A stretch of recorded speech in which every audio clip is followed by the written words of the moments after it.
Hey everyone, today I'll discuss with you the concept of constructive res judicata and what are inconsistent pleadings. So pay your attention towards this topic of Civil Procedure Code 1908. क्या होता है बच्चे? Let's start with an example. Earlier there was a suit between A and B, and there was a fact which A pleaded and the suit was heard and finally decided. ठीक है, कोई A का fact था, मान चलिए अब fact 1 है, A ने उस फैक्ट को उठाया, प्लीड किया and that was finally heard and decided. Again there is a suit between A and B, फिर से सूट होता है A एंड B के बीच में, and this time another fact 2 is raised. Okay, अब फैक्ट 2 रेज किया गया. Now fact second is such is called have been raised in the former suit. जो वो फैक्ट 2 है वो ये माना जाएगा कि वो आप अर्लियर केस में, जो आपका ये प्रीवियस केस था, इसमें भी उठा सकते थे. दैट्स वाई फैक्ट 1 जो आपने पहले रेज किया है उसके साथ फैक्ट 2 रेज कर सकते थे, आपने वहां पर नहीं किया. This will say that constructive res judicata will apply. ठीक है, कैसे? दैट ड्रेस जुडिकाटा यहाँ पर अप्लाई क्यों होगा? क्योंकि जो फैक्ट हुआ आप नेक्स्ट केस में फिर उठा रहे हैं, ऐसे तो ये केस कभी खत्म ही नहीं होगा. फिर एक थर्ड केस आ जाएगा, उसमें आप फैक्ट 3 उठा देंगे, है ना? राइट बचे, यहाँ पर आप फैक्ट 3 उठा देंगे, फिर आपका कोई एक और केस आएगा fact 4. That's why all those facts जिनको आप केस 1 में ही उठा सकते थे, the very first farmer suit में उठा सकते थे, उनको आप बार बार नेक्स्ट केसेस में नहीं उठा सकते, क्योंकि वहां पर कंस्ट्रक्टिव रेस जुडिकाटा अप्लाई हो जाता है. ठीक है, बट एक चीज ध्यान में रखनी है. सपोज कीजिए fact 2 is such as was totally inconsistent with the fact 1. ठीक है, जो आपका फैक्ट 2 है वो टोटली इनकंसिस्टेंट है फैक्ट 1 के साथ. फैक्ट 1 के साथ वो कहीं पे भी कोरिलेट नहीं करता है. ठीक है, फर्स्ट आप जो सेकंड केस उठाओगे, जो साथ में रेज कर लोगे, दैट आप मतलब मानते हो कि ये एक दूसरा केस है, कंप्लीटली डिफरेंट केस है, completely different matter of issue है बच्चे. दैट्स वाई अब इस केस में रेस जुडिकाटा अप्लाई नहीं होगा. समझ में आए? सपोज कीजिए आई एम द लैंडलॉर्ड और दूसरा फैक्ट है that I am the tenant. So these two facts are inconsistent with each other. So these two will be said to be inconsistent with each other and mutually destructive. ठीक है, आप same time पर landlord और same time पर ही tenant नहीं हो सकते हो. ठीक है, सो इसलिए जो फैक्ट 2 है वो टोटली इनकंसिस्टेंट हो गया. Constructive res judicata will apply only when you might have raised the plea that you ought to have raised the plea. आप वो प्लिया साथ में उठा सकते थे. जैसे फैक्ट 1 के टाइम पे शायद आप लैंडलॉर्ड हो, फैक्ट 2 के टाइम पे आप टेनेंट बन गए, तब ये केस बिल्कुल टोटली जायज है और आप उठा सकते हो. बट ये ऐसा फैक्ट नहीं है कि आप साथ में उठा सकते कि मैं लैंडलॉर्ड हूँ और मुझे रेंट चाहिए, सेकेंडली आप ये भी बोल रहे हो मैं टेनेंट हूँ. दीज आर इनकंसिस्टेंट, इन पर रेस जुडिकाटा अप्लाई नहीं होता है. सो यहाँ पे you might not have raise the plea earlier because it is directly inconsistent with the other pleading. ठीक है बच्चे, सो माइट हैव प्लिया वाला पॉइंट रेज नहीं हो रहा है, वो you have to see the second suit, you have to raise that point. So constructive res judicata will not apply in these cases. तो एक चीज याद रखिएगा, when there is inconsistency between two facts, वहां पर रेस जुडिकाटा अप्लाई नहीं होता है. ठीक है, अगर वो फैक्ट फर्स्ट के साथ कंसिस्टेंट है और आप उसको फर्स्ट केस में ही उठा सकते थे, वहां पर रेस जुडिकाटा अप्लाई होता है. तो जो आपके पास दो सूट हैं, प्लीडिंग 1 एंड प्लीडिंग 2, मींस दो फैक्ट्स हैं, fact 1 and fact 2.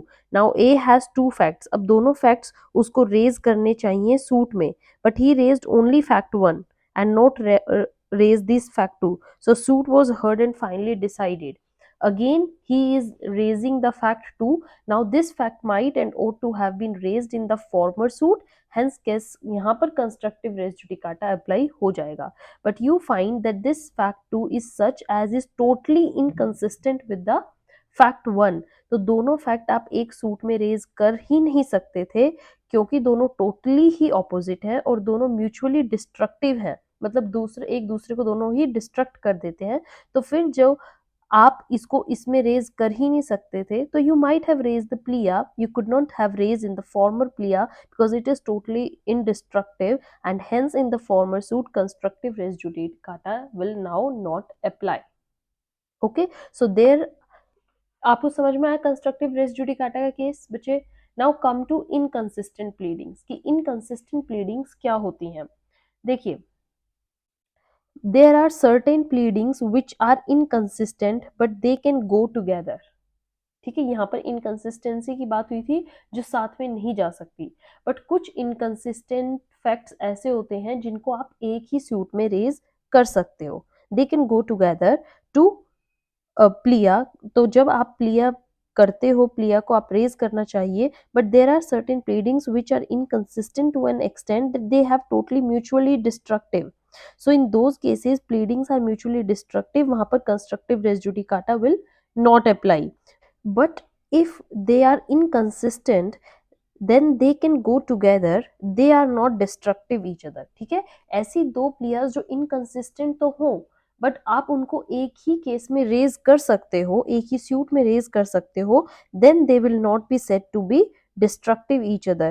then you ought and you might to have been raised the plea in the former suit, and subsequent suit में अगर आप रेज करोगे तो रेस जुडिकाटा वहां apply होगा। समझ में आया बच्चे। सो इनकंसिस्टेंट प्लीडिंग्स ऐसी प्लीडिंग्स की बात कर रहे हैं जो आपस में डिस्ट्रक्टिव नहीं होती है, डिस्ट्रक्टिव नॉट डिस्ट्रक्टिव। ठीक है, सो ये डिस्ट्रक्टिव नहीं होती और यहाँ पर रेस जुडिकाटा अप्लाई होता है। और इनकंसिस्टेंट बिटवीन टू फैक्ट्स ऐसी जो डिस्ट्रक्टिव हो, वहां पर रेस जुडिकाटा अप्लाई नहीं होता। समझ में आ रहा है बच्चे। So the rule for constructive res judicata is that, मैं एक बार आपको समरी दे देती हूँ, that the pleading which has been raised in the present suit might and ought to have been raised in the former suit। आप जो अब raise कर रहे हो आप वो पहले ही केस में रेज कर सकते थे। however if the fact raised in the present suit is such as is inconsistent, जो inconsistent था with the fact raised in the former suit, और जो वो inconsistency है वो ऐसी है कि वो facts को mutually destructive कर देती है, then it was not possible to raise that fact in the earlier suit, and hence constructive res judicata will not apply। मतलब आप वो प्लिया, वो फैक्ट दूसरे केस में रेज कर सकते हो। ठीक है, क्योंकि आपको लग रहा था कि फर्स्ट केस में रेज करने से वो म्यूचुअली डिस्ट्रक्टिव बात हो रही है। And whenever a question is asked upon constructive res judicata and O finds that the constructive res judicata will apply, then as a matter of question one must first examine whether the pleading in the present suit is such as would have been mutually destructive of the pleading in the former suit। If answer is yes, then such pleading might not have been raised in the former suit, and hence res judicata will not apply in the subsequent suit। समझ में आ रहे बच्चे। कुछ मैं आपको examples देती हूँ, आपको एग्जांपल से ही अच्छे से समझ में आएगा। जैसे the suit of intestate succession and will. ठीक है, सक्सेशन एंड विल के केस है। एक आपके पास फैक्ट है सक्सेशन का और एक आपके पास फैक्ट है विल का। So they can be claim together, ये दोनों हो आप एक ही केस में उठा सकते हो।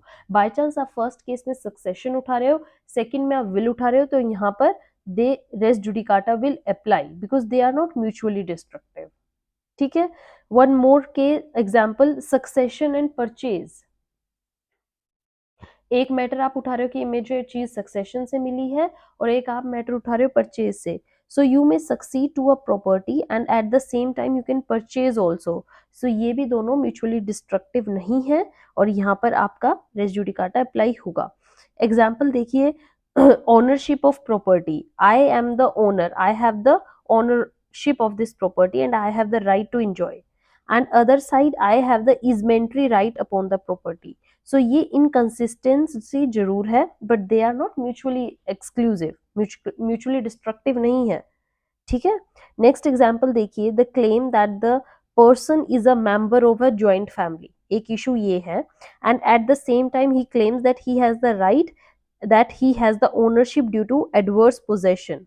तो इट इज म्यूचुअली डिस्ट्रक्टिव, ये म्यूचुअली डिस्ट्रक्टिव है, राइट ठीक है। One more example, the mortgager claims that the property that is mortgaged on the ground that is paid the loan amount, and at the same time he also claims that if some amount is due he is willing to pay the amount. So these both are not mutually destructive. ये mutually destructive बात नहीं है और यहाँ पर race judicata apply होगा। एक और आप एग्जाम्पल देखिए, जैसे वाइफ क्लेम कर रही है that there was no marriage with the husband. Wife claims that she was not into marriage with the husband, and at the same time वो ये भी क्लेम कर रही है that if the ceremonies undergone और marriage ceremonies then the marriage is voidable as it was without her consent. तो यहाँ पर क्या है, कंस्ट्रक्टिव रेस जुडिकाटा अप्लाई होगा, क्योंकि वो दोनों बातें एक फैक्ट में उठा सकती थी, है ना। वो ये भी कह सकती थी कि उसकी मैरिज हुई नहीं और ये भी कह सकती थी कि विदाउट कंसेंट हुई थी। सो दीज आर जो केस थे वो म्यूचुअली डिस्ट्रक्टिव का केस नहीं है और रेस जुडिकाटा अप्लाई होगा। ठीक है बच्चे, one more example. The defendant in the eviction suit claims that the right to possess as a tenant, and in the same suit he is claiming title to the property by adverse possession. So these are also not mutually destructive. मैंने आपको ये example पहले भी दिया था और यहाँ पर रेस जुडिकाटा अप्लाई होगा। ठीक है, सपोज कीजिए I am the tenant, the landlord asked me to vacate the premises, कि आप वैकेट कीजिए। I do not vacate the premises and now I am in adverse possession. I am the tenant and I have the right to possess, and the other is 12 years. ठीक है ना, I am in adverse possession and therefore now I am the owner, and therefore it is not mutually destructive and hence constructive res judicata यहाँ apply होगा। ठीक है बच्चे, so all these are the examples of constructive res judicata plus inconsistent pleadings. I hope आपको ये topic बहुत अच्छे से समझ में आया है। इससे रिलेटेड एग्जाम्पल्स जरूर आते हैं, go through it once, read them carefully. If any doubt, just comment below, we will discuss it. Till then, have a good day. Thank you.